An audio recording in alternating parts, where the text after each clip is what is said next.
뉴스부터 정리해 볼까요? 경제 뉴스 브리핑 손석우 경제평론가와 함께합니다. 어서 나오십시오. 안녕하세요. 안녕하세요. 오늘까지 국내 증시가 7거래일 연속 상승인 거죠? 네, 그렇습니다. 네. 어제 이제 코스피가 3년 5개월 만에 2,900선 돌파했고 오늘까지 7거래일 연속 오르면서 상단이 더 높아졌는데 네. 코스피는 0.45% 12.99포인트가 올라서요. 2,920선 딱 도달했습니다. 네. 제가 오늘 2,920선 찍나 안 찍나 계속 마지막까지 왔는데 노려보고 계셨어요? 네, 마지막에 찍었습니다. 네. 코스닥은 0.4% 3.16포인트 올라서요. 789.45. 코스닥도 이제 진짜 800선 얼마 남지 않은 그러네요. 그런 상황입니다. 네. 장중에는 코스피가 2,930선도 넘었었어요. 예. 네, 매수가 아주 강하게 나타났는데 오후장 올라오면서 차익 실현 매물이 좀 일부 나오면서 상승폭을 좀 줄이기는 했습니다. 수급도 오늘 좀 계속 변동이 있었습니다. 네. 오전에는 외국인이 좀 팔자 였고 기관이 좀 샀었는데 오후장 들어서는 또 외국인이 다시 또 매수로 사자로 돌아섰습니다. 결국은 네. 4,068억 68억 원. 원 샀네요. 네. 순매수 기록을 했습니다. 오늘 또 선물 옵션 동시 만기였어요. 아, 그러네요. 그러니까 좀 예. 수급 변동성이 계속해서 이제 매수 매도 동시에 좀 많이 나타났던 하루였습니다. 네, 그래요. 그러다 보니까 이제 지금 증권사들이 당초에 전망치를 속속 올려서 지금 내놓고 네. 있는 것 같아요. 다시. 이 원래 얼마 전에 그 증권사들이 올 연말 코스피 3,000포인트 달성 기대된다 이런 그 보고서 내놨다고 소개해드렸던 기억이 나는데 증권사들이 또 이제 틀린 거죠. 거짓말을 하는 셈이 됐죠. 증권사 이렇게 보고서. 틀린 건 좋은 거 아닌가요? 네, 뭐 올라가는 기분 좋은 방향이니까요. 거짓말입니다. 이제 3,000포인트는 진짜 가시권에 들어온 것 같고 그래서 이제 최근에 증권사들이 12개월 코스피 전망치를 더 높여서 3,200선까지 높여 잡는 증권사들이 지금 등장하고 있습니다. 네. 그동안 이제 한국 증시를 안 샀던 이유, 그러니까 눌렸던 요인들을 보면 정치적 불확실성, 또 미국발 관세 전쟁, 한국도 관세 전쟁의 주요 타깃 중에 하나이기 때문에 네. 여기에 대해 원달러 환율이 높았기 때문에 고환율이었기 때문에 외국인 수급이 좀 제한되는 것. 종목단으로 보면 이제 한국 주식을 대표하는 삼성전자가 AI 반도체 칩 전략 실패로 인해서 실적이 부진했고 주가도 많이 밀렸던 이런 상황들이었는데 이제 지금 네. 이랬던 증시 환경이 이제 전반적으로 다 변했죠. 그러니까 이제 뭐 국내 투자자들도 그렇지만 외국인이 한국 주식을 사기 시작했고 이에 따라서 증권사들도 코스피가 더 앞으로 치고 나갈 상승 여력이 충분하다 이렇게 판단하고 있는 겁니다. 네, 3년 5개월 만에 2,900선 돌파했는데 4년 전 최고가인 3,300선 달성할 수 있을지 지금 시장에 관심이더라고요. 그 달성했으면 2020년 좋겠네요. 7월 6일이 3,305.21포인트였는데 네. 예, 얼마나 갈 수 있을지 좀 기대가 됩니다. 어쨌거나 이런 상황에서 지금 국내 증시에서 외국인이 정말 많이 사들이고 있어요. 네. 그 얘기 좀 해주세요. 오늘 예. 금융감독원이 이제 지난달 외국인 증권 투자 동향을 발표했는데요. 지난달에 외국인이 국내 상장 주식 2조 100억 원어치를 순매수했습니다. 네. 그래서 이제 월간 기준으로 외국인이 국내 주식을 순매수한 게 10개월 만입니다. 오랜만이죠. 시장별로 보면 이제 코스피에서 1조 8,670억 원, 코스닥에서 1,430억 원을 각각 순매수했고요. 이에 따라서 5월 말 기준 외국인의 상장 주식 보유잔액 전월 대비 41조 7천억 원이 더 증가해서 748조 8천억 원으로 집계가 됐습니다. 네. 전체 시가총액에서는 26.7%에 해당하는 규모고요. 국가별로 보면 역시 미국이 가장 많은 순매수를 했습니다. 1조 8천억 원 순매수를 했고요. 5월 말 기준 국내 상장 주식을 가장 많이 보유한 국가도 역시 미국이었습니다. 이건 사실 변하진 않습니다. 네. 보유액으로 따지면 전체 외국인 보유액의 40%인 300조 3천억 원에 달합니다. 네. 채권 시장으로 이제 외국인 자금 유입세도 지난달에 견조했는데 상장 채권에 11조 3,370억 원을 순투자하면서 4개월 연속 순투자 이어갔고요. 주식과 채권을 합한 외국인의 전체 증권 투자 순유입액은 13조 3,470억 원으로 집계됐습니다. 네.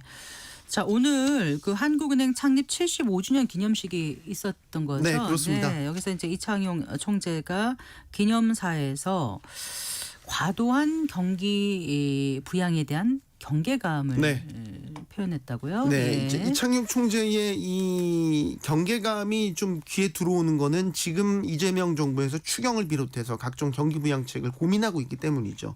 네. 이 총재가 최근 경기 상황과 관련해서 한국은행이 이제 성장률 전망치를 되게 큰 폭으로 낮춰 잡았지 않습니까? 네. 3개월 만에 0.7% 포인트를 낮춰 잡았는데 이게 매우 이례적인 일이고 한국은행에서도 엄중하게 인식을 하고 있다. 0.8%로 낮춰 잡은 거죠. 네, 그렇습니다.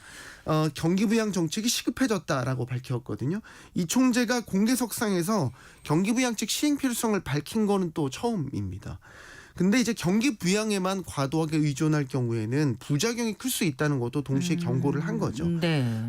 경기 부양과 함께 결국 이 총재는 잠재 성장률을 높이기 위한 구조 개혁도 병행해야 된다. 이렇게 강조를 했고요. 네. 이런 관점에서 통화 정책에 있어서도 당분간 완화적인 통화 정책을 유지하겠다. 즉 금리 인하를 내리는 기조를 유지하겠다. 이렇게 얘기를 하면서도 큰 폭으로 내릴 수는 없다는 점도 거론을 했습니다. 네. 그러니까 이 총재가 우려했던 거는 기준 금리를 과도하게 낮추게 되면 이게 실물 경기 회복으로 가는 것보다는 부동산 가격 상승으로 이어질 우려가 크다는 점을 이야기를 했고요. 네. 과거의 역대 정부에서 손쉽게 경기 부양을 하려고 부동산 과잉 투자를 직간접적으로 용인해온 그런 과거의 관행을 떨쳐내야 된다. 이런 이야기도 꺼내놨습니다. 네. 이 총재는 또 그동안 한은이 구조개혁과 관련해 다양한 안을 제시했다는 것도 거론을 했고요. 새 정부에서 구조개혁에 적극 나서주길 주문하기도 했습니다. 네. 그리고 이제 그 원화 스테이블 코인에 대해서는 그 부정적인 의견을 피력한 거죠. 네. 네. 이 총재는 원화 스테이블 코인에 대해서 핀테크 산업의 혁신에 기여하면서도 이게 법정 화폐의 대체 기능이 있는 만큼 안정성과 유용성을 갖춰야 한다 이렇게 밝혔습니다. 그리고 네. 이게 중요한데 외환 시장 규제를 우회하지 않도록 제도적 방안을 마련해야 한다. 이런 의견을 밝힌 거죠. 네. 이 총재가 이제 견해를 밝힌 거는 최근에 민주당에서 비은행권까지 원화 기반 스테이블 코인 발행을 사실상 허용해주는 법안을 제안을 했지 않습니까? 사실상 이런 원화 스테이블 코인 발행이 급물살을 타니까 네. 좀 한은에서 제동을 걸고 나선 것이다. 이런 해석이 나오고 있죠. 네. 한은은 그동안 원화 기반 스테이블 코인에 대해서도 화폐와 다름없다라는 점을 이야기하면서 발행을 하더라도 소위 말해서 감독이 가능한 은행권에서부터 제한적으로 발행을 해야 된다. 이렇게 좀 조심스러운 접근을 하는 입장을 내왔습니다. 네. 이 총재는 디지털 화폐와 관련해서 중앙은행의 역할을 강조하는 이야기도 했습니다. 그래서 한은이 주도하고 있는 중앙은행 디지털 화폐 CBDC라고 하죠. 네. 이런 CBDC나 예금 토큰 사업의 성과나 비전을 소개하기도 했습니다. 네. 자, 그 이제 미국의 그 상호 관세 유예 기한이 다가오고 있지 않습니까? 네, 그렇습니다. 7월 초인가 그렇죠. 네, 다음 달 초죠. 네. 근데 이 도널드 트럼프 미국 대통령이 기한을 연장하지는 않을 것이라는 네. 그런 입장을 밝혔습니다. 네. 트럼프 대통령이 이제 워싱턴 DC 케네디 센터를 찾은 자리에서 이제 취재진과 만나서 질문을 받고 한 대답인데요. 무역 협상 기한 연장 용의가 있냐라는 네. 취재진의 물음이 나왔고 연장을 용인이 있다. 하지만 그럴 필요가 있다고 생각하지는 않는다. 이제 이렇게 네. 얘기를 했습니다. 예. 그러니까 앞서 트럼프 대통령이 이제 4월 9일 상호관세가 이제 부과가 시작되자마자 바로 유예를 했지 않습니까? 90일간 유예했잖아요. 네. 그리고 이제 지금 각 국가 개별 협상들을 지금 진행하고 있는 단계인 거죠. 그런데 이제 기한 연장에 대해서 부정적인 뜻을 나타냈단 말이죠. 이게 좀 혼선을 일으키는 부분이 있습니다. 네. 왜냐하면 이제 협상 주도하고 있는 스카파 센트 재무장관은 또 같은 날 하원 청문회 출석한 자리에서 성실하게 협상을 임하는 국가에게는 상호관세 유예 기간을 연장할 수 있다는 입장을 또 밝혔다는 거죠. 그러니까 네. 대통령과 재무장관의 지금 말이 다르잖아요. 어느 장단에 맞춰야 될지 되는가. 모르겠죠. 그러니까 네. 우리 같이 직접적인 협상 대상국은 민감하게 생각할 수밖에 없는 그렇죠. 겁니다. 네. 근데 이제 이게 트럼프 대통령의 의도된 발언이다 이런 분석도 나오고 있어요. 네. 그러니까 무역 상대국에 대한 협상 압박이라는 거죠. 그러니까 이어진 트럼프 대통령의 인터뷰를 보면 이제 그런 의도가 좀 읽히는 게 특정 시점이 되면 서한을 발송할 거다 이런 이야기를 했거든요. 네. 이건 이제 계약이다. 그래서 이걸 수용하든지 거부하든지 이렇게 해야 될 거다. 이제 이런 이야기를 했단 말이죠. 이게 이제 기억하시겠지만 유럽연합과의 무역 협상에서 네. 지지부진하다라고 해서 50% 관세 올리는 서한을 보냈다. 네. 이게 또 논란이 됐지 않습니까? 당시 이제 유럽연합과 이걸 가지고 충돌도 했었는데 이렇게 미국에서 임의로 정한 상호 관세율이 명시된 서한을 보낸 뒤에 일종의 선택을 강요하겠다라는 네. 취지로 풀이되죠. 이거는 협상 기한이 지나거나 협상이 더뎌 그러면 미국 입장이 반영된 이런 통보가 갈 수 있어 이런 경고로 해석이 되는 겁니다. 네. 자, 그리고 대한항공이 제출한 그 아시아나항공 마일리지와의 그 통합 방안 네. 이게 당국에 의해서 퇴짜 맞았다고요? 네, 그렇습니다. 공정거래위원회가 이제 대한항공이 제출한 마일리지 통합 방안의 수정 보완을 요청했다. 오늘 이렇게 밝혔습니다. 마일리지 사용처가 기존 아시아나항공이 제공했던 것과 비교해서 부족한 부분, 또 마일리지 통합 비율과 관련한 구체적인 설명 등에 있어서 공정위가 심사를 개시하기에는 다소 미흡한 부분이 있다. 이렇게 판단을 했다는 설명을 내놨고요. 네. 복잡하지만 관심이 갔던 건 이거였습니다. 양사의 마일리지 통합 비율. 네. 그러니까 공정위는 대한항공 측이 제출한 그 구체적인 통합 방안은 공개하지는 않았어요. 그래서 우리가 통합 비율을 알 수는 없는데 네. 이런 설명은 내놨어요. 그러니까 국민의 기대와 눈높이에 부합하는 수준으로 마련돼야 한다. 그리고 아시아나 소비자들의 권익이 균형 있게 보호돼야 된다라는 기준 네. 이 자체를 설명을 했거든요. 지금 기존의 다른 항공사들의 통합 사례에서 보면 항공 탑승을 통해서 적립된 마일리지는 1대1로 이게 이제 비율로 전환이 되었습니다. 근데 이제 문제는 제휴처. 네. 예를 네. 들면 카드 사용분에 따른 마일리지 적립되는 거, 혹은 네. 호텔이나 뭐 렌터카, 그렇죠. 제휴된 곳에서 적립된 마일리지는 기존 사례를 보면 1대1로 꼭 전환이 되지는 않았어요. 네. 그리고 이제 그 마일리지 적립 비율이 기존의 대한항공과 아시아나항공 정책이 다르기 때문에 네. 통합하는 과정에서 지금 시장의 예상으로 0.7에서 0.8 정도 될 걸로 예상을 하고 있거든요. 네. 아마 공정위가 문제를 제기했다면 이 부분에서 문제를 제기하지 않았을까 지금 이런 예상은 나오고 있습니다. 네. 잘 들었습니다. 고맙습니다. 감사합니다. 경제 뉴스 브리핑 손석우 경제평론가와 함께했습니다.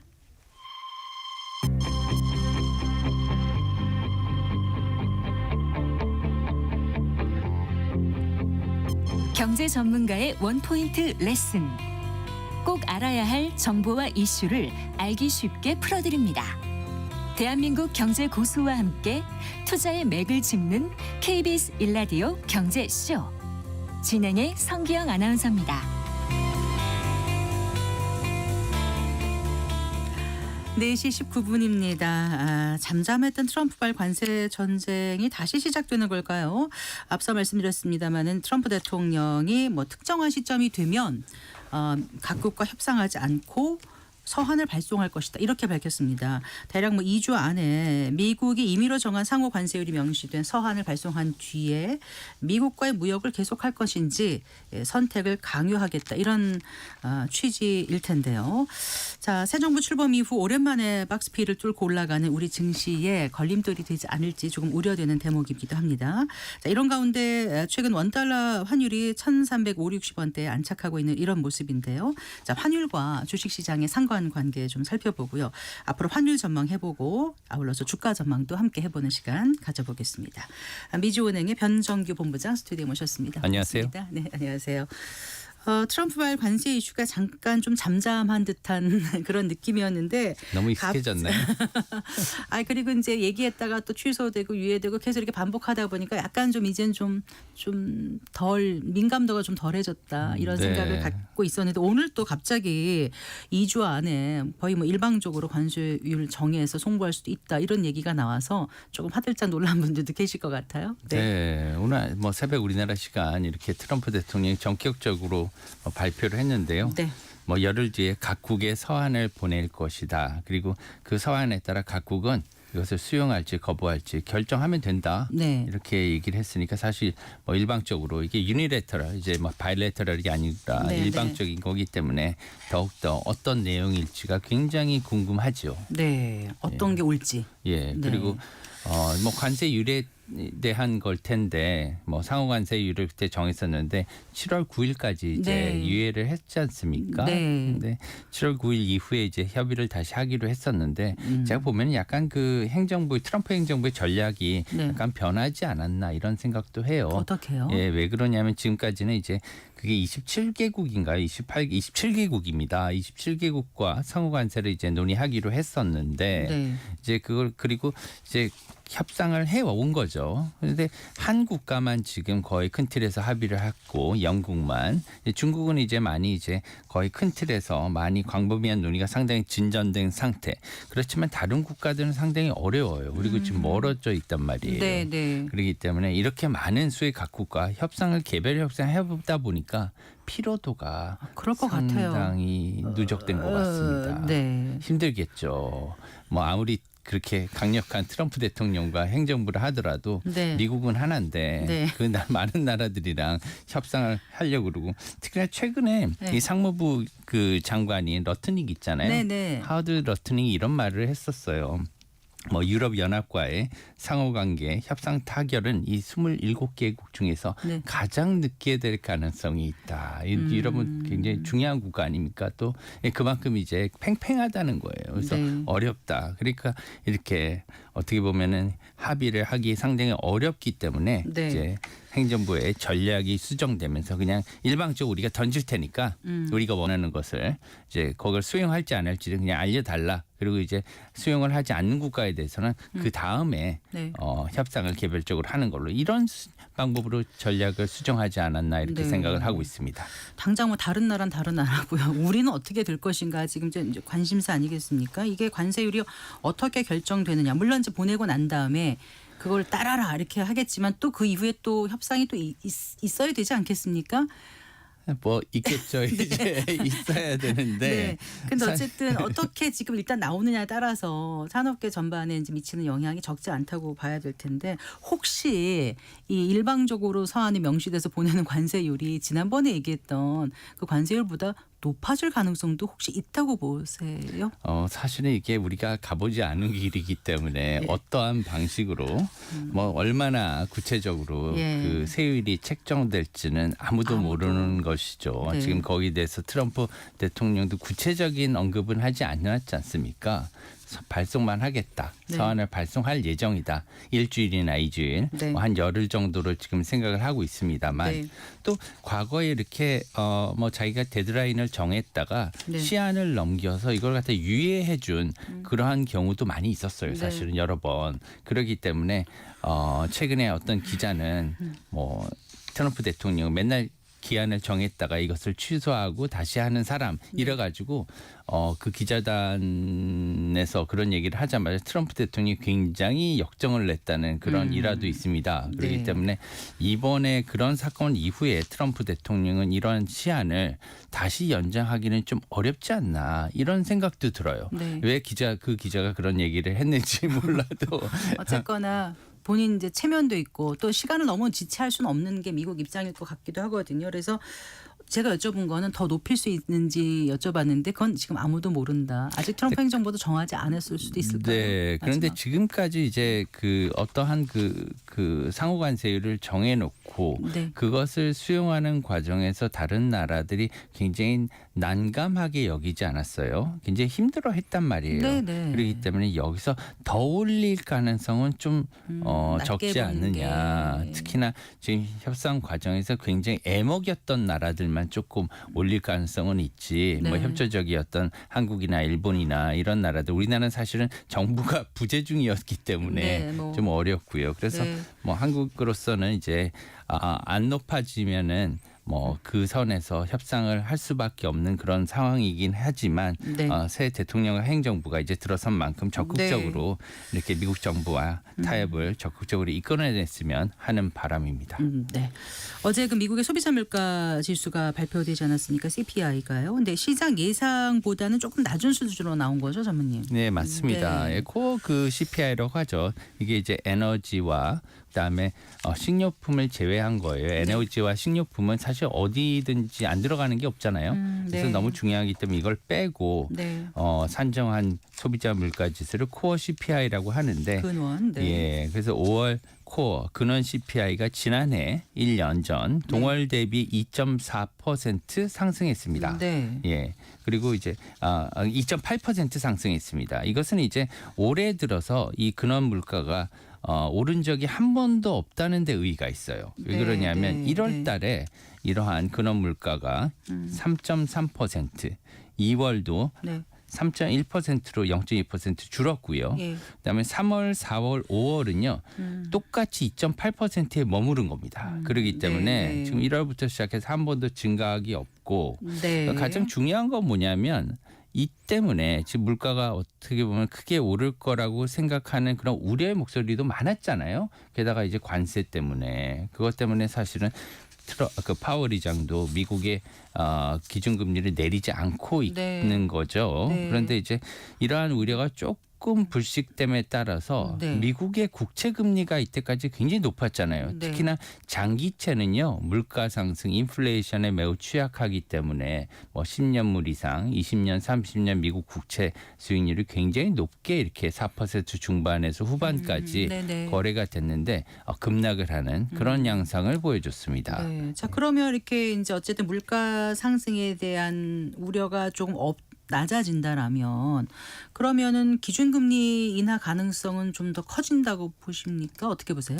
예. 기준금리 인하에 대해서는 이제 긍정적인 그런 신호를 주는 거죠. 그것 때문에 아까 좀 전에 말씀드린 바와 같이 이제 시장금리, 네. 이제 기준금리는 미국의 기준금리고요. 네. 이제 공식금리고 이제 시장금리는 그냥 뭐 대표적으로 이제 국채금리 아니겠습니까? 네, 네. 근데 국채금리가 시장금리가 이렇게 떨어지는 건 시장에서 이만큼 인플레이션에 대한 우려가 낮아졌다. 이것을 네. 이제 연준이 확인할 수 있는 그러한 수단이 네. 돼요. 네. 그렇게 확인함에 따라서 연준도 이제 트럼프 대통령이 뭐 어저께 SNS를 통해서 1% 당장 내려라.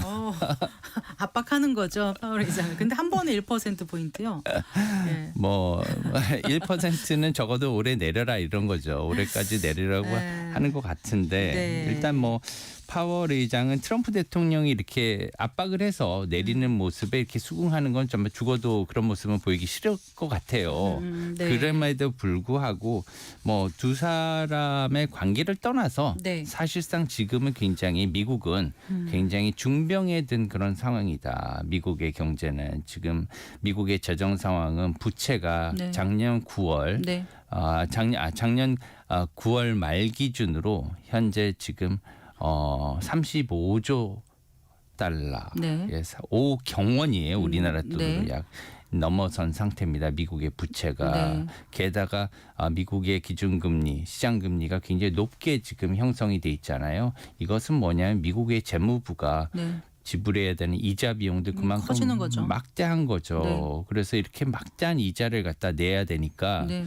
미국으로서는 이자를 내서 계속해서 이자를 막는 뭐 개인들도 어려울 때는 돌려막기라는 걸 하지 않습니까? 신용카드를. 근데 미국도 지금 그렇게 이제 신용카드 돌려막기 하는 그런 상황이에요. 이게 이제 지금 그 극명하게 이번에 그 무디스 그죠? 네, 신용등급 강등. 네, 신용등급 강등을 했는데 네. 그 전문에도 네. 확실하게 적시가 돼 있습니다. 뭐라고 돼 있냐면 무디스가 보기에는 2035년이죠. 네. 이제 앞으로 10년 뒤에는 미국의 재정 수입이 굉장히 커요. 네. 이제 매년 재정 수입이 나라마다 오고 있는데 재정 수입의 3분의 1, 약 35% 이상이 이자 이자 부담. 비용으로 나갈 것이다. 네네. 그러니까 지금 굉장히 안 좋은 상황이죠. 그것 때문에 이제 하반기엔 내릴 수밖에 없다. 저는 그렇게 생각하고 있습니다. 네. 자, 그 하반기 내릴 수밖에 없다. 어느 정도 내릴 거라고 여쭤보는 건 제가 좀 무리한 질문일까요? 아닙니다. 네. 뭐 예상이니까요. 뭐 네. 실제적으로 얼마나 내릴지는 모르겠지만 적어도 지금 미국의 기준금리는 이렇게 그 레인지로 돼 있어요. 네, 그래서 상단과 4.2에서 4.25에 4.5 이렇게 맞습니다. 돼 있죠. 네. 4.25에서 상단을 보통 이제 기준금리의 뭐 기점으로 이렇게 그렇더라고요. 보시는데요. 네. 4.50%, 예. 4.5%에서 적어도 50bp, 0.5%포인트는 인하할 것이다. 그래서 적어도 4%까지는 연말 네. 다다를 것이다. 미국의 기준금리. 네. 그리고 더 많이 인하한다면 혹시라도 3.75%까지도 인하할 수 있다고 개인적으로 이렇게 생각하고 있습니다. 우리 한은은 지금 어떻게 5월 달에 보세요? 아까 금리 인하를 했죠. 네. 오늘 한은 총재도 또 75주년 기념사에서 얘기한 거 보면은 과도한 금리 인하에 대한 경계심을 좀 갖고 있는 것 같더라고요. 예, 네. 사실은 작년 12월 25일 날 이제 이창용 총재께서 이제 기준금리 인하를 계속 단행할 것이다 이렇게 해가지고 사람들이 좀 화들짝 놀라기도 했었어요. 그리고 올해까지 이제 그 지난번 금통위까지는 네. 기준금리 인하를 계속 할 것이다 하반기까지 이렇게 했었는데 좀 약간 그 뭐 추세의 전환 이런 네. 것들이 있는 것이 아닌가 이렇게 생각하고 지금 이제 통화 정책이죠 이제 금리 인하는 네. 그리고 이제 추경이 있지 않습니까? 네. 추경이 이제 최소한 20조 이상 이렇게 보고 있는데 네. 추경이 이렇게 있는 데 대해서 네. 이제 통화 정책까지 금리 인하까지 하면 네. 부동산이나 네. 아니면 주식이 오르는 거는 사실 긍정적이죠. 하지만 옆에 그 사이드 이펙트도 있습니다. 부작용. 부작용. 예, 네. 그것이 이제 말하자면 이제 부동산 네. 가격 인상이라든가 더 크게 나아가서 부동산이 오르면은요. 추경을 하면 이제 돈이 시중에 많이 풀리면 물가 상승의 원인이 될 수 맞습니다. 있는 데다가 이제 금리까지 인하되면 그걸로 부동산 쪽으로 쏠림 현상이 생길 수 있다. 이런 우려가 있으시다는 거잖아요. 예, 예. 네. 재정 정책이 추경은 필요하겠지만 네. 과도한 금리 인하는 지금 필요 없다고 저도 개인적으로 생각하고 있습니다. 네. 아, 그렇군요. 예. 일단 환율이 요즘 이제 처음 많이 지금 안정이라고 표현을 해야 하는 게 맞는 하락했죠. 네, 하락했죠. 네, 100원 이상은 이제 하락한 것 같은데 이런 상황이 이제 외국인들이 우리 주식을 순매수하는데 아무래도 좀 좋은 여건이 아닌가 싶어요. 맞습니다. 네. 굉장히 어떻게 보면은 지금 환율 하락이라는 것은 이제 그 외국인의 입장에서 보면 달러를 갖고 들어와서 우리나라에서 이제 원화를 사야지만 네. 우리나라 주식을 살 수 있는 거 아니에요? 네. 투자할 수 있는. 그렇기 때문에 이제 달러를 갖고 와서 이제 환전을 하는데 그 네. 과정에서 예를 들면은 원화에 투자를 했는데 네. 원화가 강해졌어요. 그러니까 환율이 떨어지면 환율이 달러 떨어지면 원화가 네. 강해진 거잖아요. 네. 그러면 환율에서도 먹고 한 차익도 예, 생기고 네. 그다음에 이제 주식도 주식. 올라가고 네. 이런 것들이 가장 어떻게 보면 이상적인 그런 상황인 거죠. 네. 게다가 빠른 속도로 이런 환율이 떨어지게 되면 사람도 마찬가지예요. 이제 우리 개인들도 추경 매수 하잖아요. 거기도 이제 마찬가지로 외국인 투자자들도 계속 앞으로 더 떨어지겠구나 이런 추세가 이제 시작됐겠구나 네, 네. 생각하면 빠른 속도로 한국에 들어오기 때문에 더 많이 벌 수 있다는 생각을 하겠죠. 예, 그래서 네. 보자면 지금 15년 내 외국 투자 네. 자금이 가장 크게 지금 들어오고 있는 그런 상황이고요. 네. 이제 이재명 대통령 당선 이후에 3일 동안 지금 매일 약 1조 원 규모의 순매수 자금이 들어오고 있는 그런 실정입니다. 네.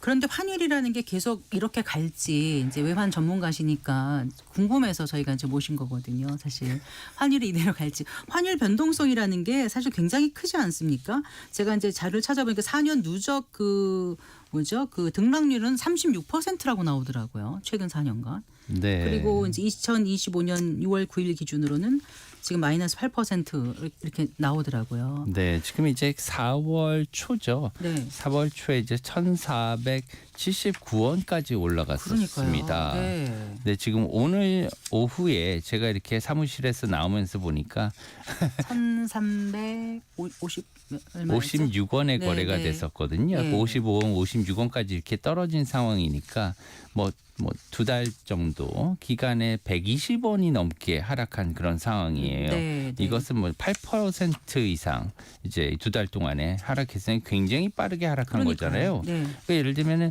만약 달러를 갖다가 투자하고 계신 분들 같은 경우에는 8%의 환손실을 본 그런 거예요, 거죠. 지금. 예. 예, 그렇기 때문에 주식 투자에 한국 주식 투자에 뭐 코스피에 투자하신 분들은 다른 데 투자하시는 분들 대비해서 8% 정도 상대적으로 기회 이익을 보셨다고 생각하셔도 될 것 같습니다. 네.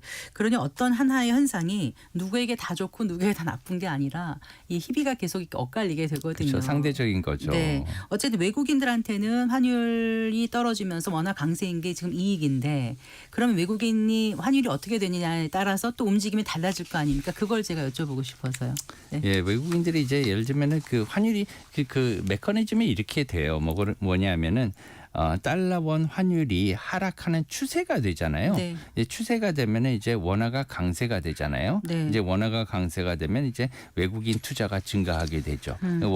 외국인 투자가 증가하게 되면은 또 이제 환율이 더 빠르게 네. 이렇게 올라가게 되고 내려가게 되고 이렇게 내려가게 되고. 내려가게 되는 예. 그런 상황이 되면 이제 원화가 더 빨리 강세가 되는 이런 상황이 되는 거죠. 네. 예, 그렇게 이제 계속되기 때문에 네. 거기서 우리가 또 알 수 있는 건 뭐냐면 외국인 거래가 네. 어떤 영향을 주는 게 환율의 변동성의 심화 요인이라는 거예요. 이렇게 어떻게 보면 한 추세가 이렇게 하락하게 되는 환율이 하락하게 되는 추세가 있으면 네. 외국인 투자는 거기에 들어와서 네. 이 추세를 더 빠르게 내려가게 한다는 네, 거죠. 네. 그렇기 때문에 뭐 상승기에는 더 빨리 상승하게 되고 하락기엔 더 빨리 하락하게 되는 원화의 변동성이 이렇게 많이 이제 크게 변동하는 이유도 외국인 투자가 그런 것들을 변화시키기 때문이고요. 그래요. 네. 더 나아가서 얘기를 하시면 그 이유는 뭐냐면 원화가 해외에서 거래가 안 되기 때문에 막아놨기 때문이죠. 네. 빨리 이제 우리나라도 다른 통화들처럼 해외에서 이렇게 거래될 수 있는 결제될 수 있는 통화가 되기를 바랍니다. 네. 어쨌거나 주가 전망은 지금 어떻게 하고 계세요? 많은 전문가들이 이제 속속아 전망치를 수정하고 있던데요. 네. 예, 개인적으로는 아주 좋게 보고 있습니다. 여러 네. 가지 뭐 측면에서 굉장히 어떻게 보면은 뭐 신정부가 들어서서 그런 뭐 면도 없잖아 있지만 지금은 이제 그런 것들도 그런 거지만 이제 상황이 굉장히 좋게 지금 보고 있어요. 왜 그러냐면 이제 하반기 코스피 상승 전망의 이유는 뭐 한 6, 7가지를 볼 수가 있는데 예를 들면은 뭐 외국인들의 탈달러 자금이 지금 유입이 많이 되고 있고 그다음에 이제 환율이 하락하고 있고요. 네. 또 물가 상승률을 의뢰해서 이제 실물 투자가 많이 이루어질 것으로 보고요. 주식도 네. 포함이죠. 그리고 추경도 일어나고 있고 그리고 네. 내년 초까지 이제 WGBI라고 하죠. 이제 우리나라 국채 네. 투자 자금을 위해서 100조 이상의 외국 자금이 또 들어오게 돼요. 그렇기 때문에 이런 모든 걸 본다면 네. 올라갈 수밖에 없다 이렇게 봅니다. 네, 어쨌든 시장은 기대감에 많이 이제 부풀어 있는데 그래도 좀 짚고 꼭 넘어가야 될 거가 있을 것 같고 많은 그 이제 경험을 통해서 투자자들이 그래요. 더 아무리 좋긴 하더라도 언제 어떤 악재가 터질지 모르니까 그럼요. 이 정도 수익을 올렸으면 좀 팔아야 되는 거 아닌가 이런 분들도 계시거든요. 어떤 점을 좀 주의하고 가면 도움이 되겠습니까? 뭐 예를 들면 이렇게 그 뭐 금융 변수들 간에 이제 상호 관련성은 굉장히 크다고 봐요. 왜 그러냐면 기본적으로 주가 환율에 대해서 아까 말씀을 드렸잖아요. 예를 들면은 환율이 하락하면 네. 주식은 일반적으로 예외는 있을 수 있습니다. 그럼요. 상승한다. 그리고 금리와 환율 또한 네. 반대로 이렇게 가는 경향이 있어요. 그래서 네. 금리가 하락하면 지금 하락했잖아요. 네. 그럼 이제 환율이 상승하는 그러한 경우가 있을 수 있고 그다음에 환율과 물가는 같이 가는 그 경향이 있다. 네. 이제 환율이 상승을 하면은 물가가 상승하고 환율이 떨어지면 물가가 하락하는.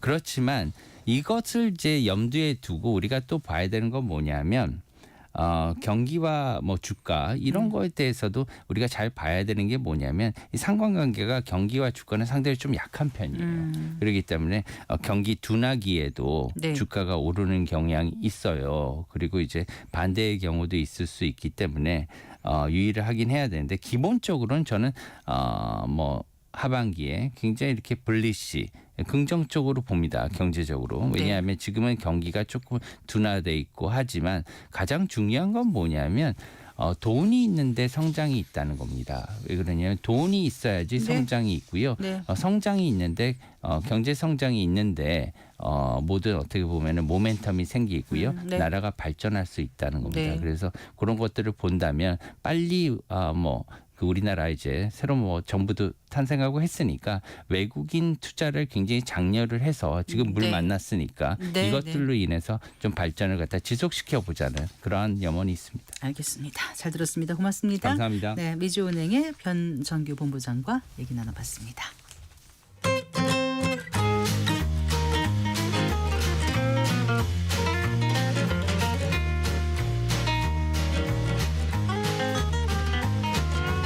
경제 맛집 투자 핫플. 지금은 돈 벌기 딱 좋은 시간. KBS 1라디오 경제쇼.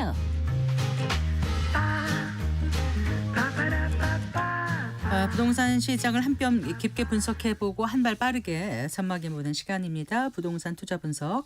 오늘도 우리은행 함영진 부동산 리서치 랩장과 함께하겠습니다. 어서 나오십시오. 안녕하세요. 이제 지난 4일 출범했죠. 그 이재명 정부의 부동산 정책에 대해서 오늘 좀 전망해주는 그런 해주시는 시간 갖도록 하겠습니다. 일단 후보 시절에 부동산 공약부터 좀 살펴봤으면 좋겠거든요. 네. 네, 뭐 여러 가지가 있었습니다. 이제 수도권 같은 경우는 일기 신도시의 신속한 재개발, 재건축을 약속했고요. 3기 신도시 같은 경우는 자족 기능 보강에 대한 언급을 했습니다. 네. 아마 조금 더 과밀화해서 주택을 공급할 수도 있을 것으로 보여지고요. 그리고 공공기관, 이제 공기업이 보유하고 있는 유용지죠. 이런 부분들을 주택 공급에 원료로 활용한다고 얘기를 했고요. 아무래도 이제 청년이나 신혼부부 노년층이 주택이 가장 필요한 세대라고 할 수 있겠죠. 그래서 네. 생애주기 맞춤형 이제 공공임대 주택 공급이라든지 토지임대부, 이익공유형, 지분적립형, 분양전환 공공임대 이렇게 이제 공공 분양 물량을 좀 확대하겠다고 공약을 했습니다. 네. 서울 지역 같은 경우는 어떻게 하라는 것이냐 이렇게 생각하실 텐데요. 도심의 정비 사업 같은 경우는 역시 용적률, 건폐율 이런 부분들의 완화죠. 그래서 다만 이제 공공성 강화 원칙이란 대전제를 깔았기 때문에 네. 기부채 납비, 임대주택 확보 이런 부분들은 전제로 해야 될 것으로 보여집니다. 네.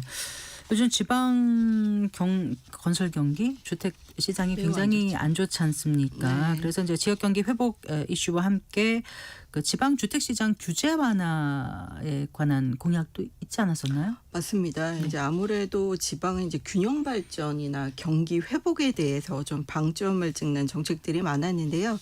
우선 이제 세종시 같은 경우는 행정수도 에 관련한 좀 힘을 실어주고 있고요. 네. 그리고 전국을 5극 3특으로 만들어서 국토 균형 발전을 이루겠다고 얘기를 했습니다. 일단 행정수도 세종 완성을 위해서는 이제 국회 세종의사당 그리고 대통령 세종집무실 이런 부분들을 사회적 합의에 따라서 네. 임기 내 건립한다고 약속을 했고요.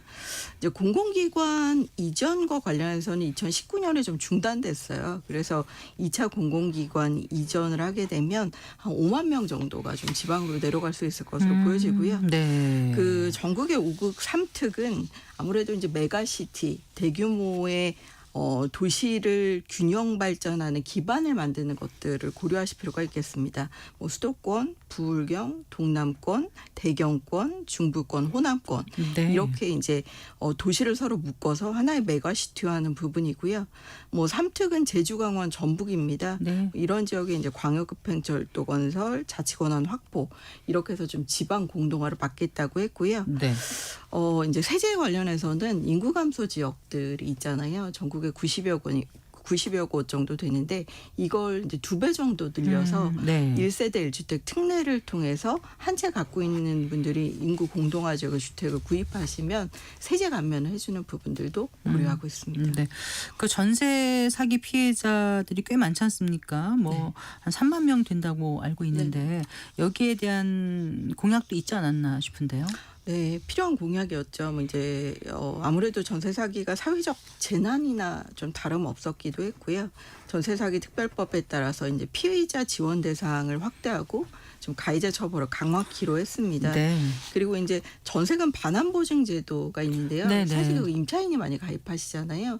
근데 이런 부분들을 좀 임대인으로 가입을 직접 할 수 있도록 사실은 지금 임대사업자는 임대인이 가입하는데 네. 민간의 임대차는 임차인이 가입하시거든요. 네, 네. 이런 부분들을 좀 임대인 가입으로 전환을 유도한다든지 전세보증금을 주택가에게 적정 비율로 산정했을 때 임대인에게 세제 혜택 같은 이제 인센티브를 주는 부분들도 좀 고려를 하고 있는 것으로 보여지고요. 네.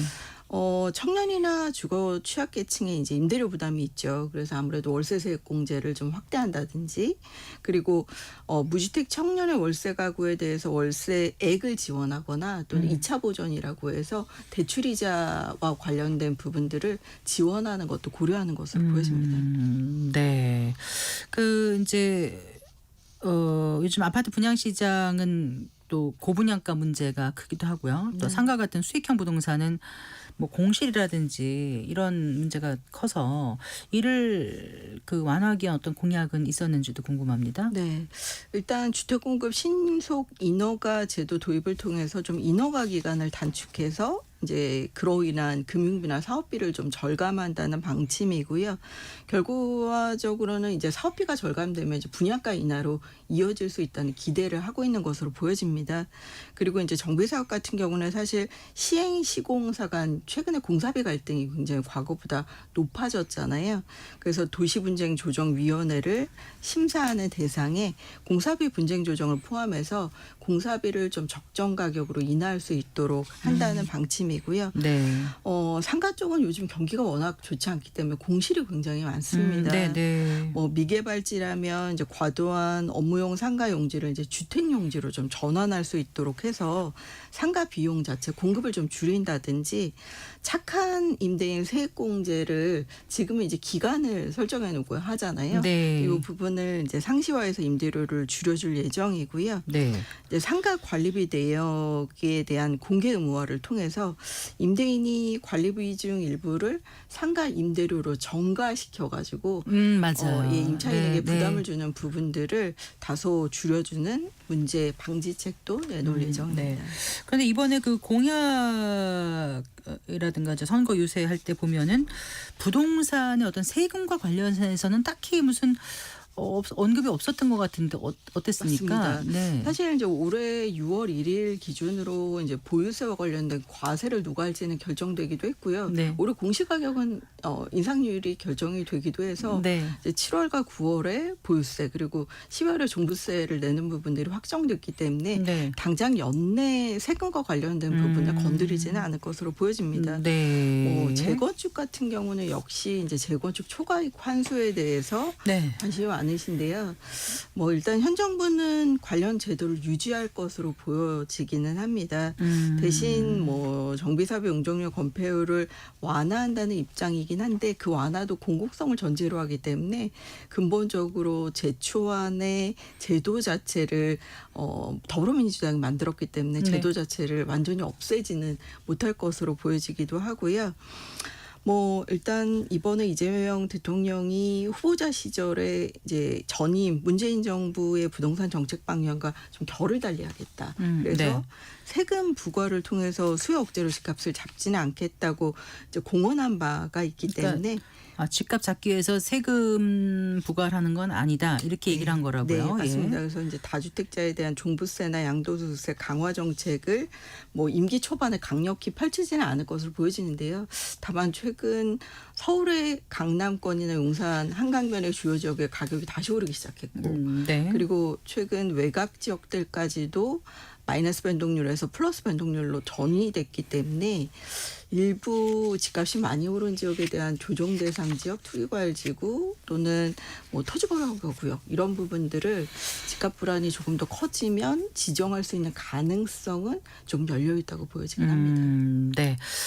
자, 이재명 정부의 그 부동산 공약들 짚어주셨는데, 지금 방금 전에 이제 그 집값 흐름을 잠깐 얘기해 주셨거든요. 앞으로의 부동산 그 시장 흐름은 어떻게 지금 전망하세요? 사실 이제 지방주택 시장은 전국 6만 8천 호의 미분양 중에 5만 호 이상이 쌓여 있고요. 그중에 준공업 미분양이 2만 6천 호 정도 됩니다. 네네. 그래서 이런 미분양이 해소되지 않고서는 시장이 회복이 어려운데 다만 최근 이제 세종시나 울산 같은 지역들은 뭐 조선주나 전세 가격 상승 행정 기능 이전에 따른 기대감 때문에 일부는 가격이 오르겠지만 지방 시장에서는 이제 가격 조정이 올해까지는 이어질 것으로 보여지고요. 대신 가장 중요한 뭐 서울 시장 같은 경우는 하반기에 집값 상승이 조금 더 이어질 것으로 보여지긴 합니다. 네. 이제 내년에 입주량도 부족하고 예. 전세 가격도 오르고 거기에 특히 이제 스트레스 DSR 3단계 시행이 있긴 하지만 네. 8월에 이제 금리 인하의 가능성도 좀 열려 있기도 하고 네.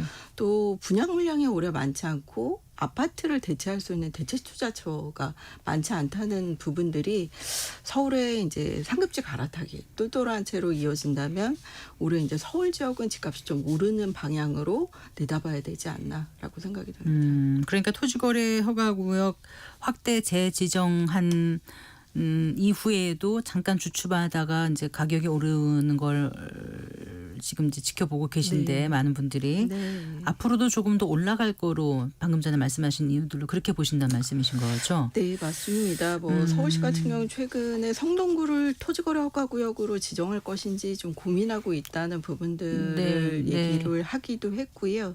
그리고 요즘 이제 한국부동산원의 아파트 매매 가격의 주간 변동률을 보면 네. 강남 지역 같은 경우는 이제 토지거래 허가구역이 2월 13일 잠삼대청 지역을 중심으로 풀렸을 때 네. 올랐던 주간 변동률 0.6%, 0.7%만큼 네. 최근 다시 상승하기 아, 시작했어요. 그래요? 네. 그래서 거래는 주춤할지 모르겠지만 한 번 거래되면 신고가의 건수가 많고 네. 또 가격이 떨어지지. 그 전에는 이제 않습니다. 같은 매물대의 가격이 다 이렇게 몇 개씩 돼서 이제 소화가 돼서 네. 그리고 나면 그 다음 매물이 나오고 하는데 이거는 그냥 한 건 거래되면 그게 마치 가격이 되고 다시 또 한 건 되고 신고가가 계속 가격으로 굳어지는 게 이전하고 좀 다른 양상인 것 같아요. 매물의 총량이 시장에 많지는 않은 편이기도 하고요. 네. 올해 워낙 신규 분양 시장도 올해 서울 지역이 한 3만 호 정도 아파트가 분양할 예정이었다면 실제 공급은 한 6천 호 정도밖에 되지 않았거든요. 네. 그러니까 이런 수요가 기존 주택 시장에서 신규 분양 시장으로 분산되어야 되는데 그게 안 신규 되니까. 분양 시장의 공급도 많지 않고 또 분양을 한다고 하더라도 요즘 강남 지역은 평당 8천, 강북 지역은 평당 4천만 원 정도 되기 때문에 소유자 입장에서는 좀 선택의 대안이 없다고 생각하시는 것도 요인이라고 할 수 예, 있겠습니다. 지금 그 임대차 시장은 어떻습니까? 그 전망 좀 해주세요. 아, 네. 요즘 이제 전세는 서울 수도권 중심으로 가격 상승이 좀 이어지고는 있습니다. 이제 아무래도 2025년에 아파트 입주 물량이 많지 않아서 이런 부분들이 임대차의 공급원 역할로 할 때 평년보다는 좀 물량이 적고요. 그리고 일단 금리가 떨어지고 있다는 부분들이 월세화의 요인이 되고 있는 것으로 보여집니다. 이제 전세 매물량도 많지 않기 때문에 이런 부분들이 임대료 가격 상승으로 좀 연결이 되는 부분이라고 할 수 있겠고요. 네. 실제 지난해 같은 경우 월세 시장은 이제 49만 건 정도 거래가 되기도 했어요. 그래서 네. 월세 거래도 꾸준하기도 하고 거기에 요즘 이제 시중은행 예금 금리가 1년 만기가 2.55%잖아요. 네, 많이 내려가고 있는 예, 추세죠. 맞습니다. 근데 전세 월세 전환 이율은 뭐 많이 나오면 한 4, 5% 정도 그러니까요. 나오고 월세 이율이 훨씬 높기 때문에 네. 이제 관리에 좀 부담이 있을지 모르겠지만 그래도 월세를 받는 것들이 조금 더 낫다고 보시는 경향도 있는 그러니까 것 같습니다. 전세의 월세화가 가속화될 수 있는 네. 그런 환경이다 이런 말씀 해주셨는데 자 이럴 때 실수요자들은 어떻게 해야 될지 너무나 올라버린 집값을 내고 집을 사야 되는 게 맞는지 뭐 이런 고민도 들 것 같아요. 어떻게 말씀해 주시겠어요? 네. 일단 뭐 내 집 마련 적정 시기 물어보시는데요. 사실 저는 이제 시기보다는 내가 갖고 있는 자금에 따른 운용력일 것 같습니다. 네. 기준금리는 내렸지만 수도권은 오는 7월에 스트레스 DSR 규제가 적용되면 대출의 총액이 좀 줄어들고요. 네. 그래서 빠른 금리 인하가 당분간 조금 뭐 쉽지 않다면 주택을 매입하더라도 좀 수도권 중심으로 자기 자본 네. 비율을 높여서 그리고 장기 보유 목적에서 좀 상급지 갈아타기 전략을 좀 펼치시는 것이 좋을 것 같고요. 네. 무주택자는 기존 주택 외에 경매 그리고 분양 시장에 있습니다. 네. 좀 두루 살펴보셨으면 좋겠습니다. 알겠습니다. 말씀 잘 들었습니다. 고맙습니다. 네, 감사합니다. 네, 한명진 우리은행 부동산 리서치 랩장과 함께했습니다. 마칠 시간입니다. 성기영의 경제쇼 오늘 순서 여기까지입니다. 아나운서 성기영이었습니다. 고맙습니다.